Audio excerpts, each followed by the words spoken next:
Technical Wizard here. As you saw in my previous video, I dug this Gateway E4200 out of the trash, and as you can see, there's still parts of it lying around, including the metal stuff and the plastics over there.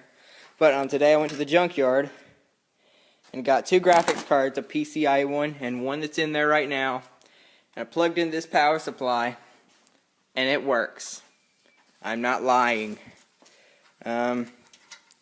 This was from my elementary school, so I'm going to have it plugged into that compact MB540 monitor, so I'm going to show you it working.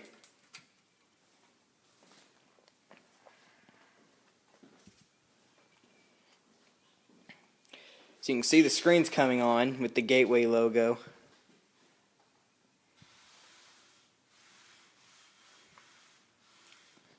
There's no hard drive in it, that's why it's so quiet.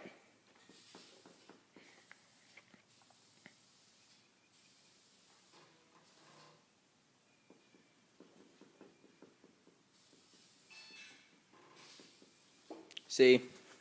But other than that, it all works. So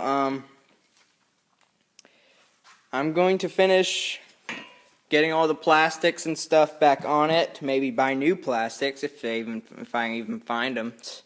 Find a mounting place for this power supply, and then it'll be in the collection. So I hope you all enjoyed this. Like, comment, subscribe, and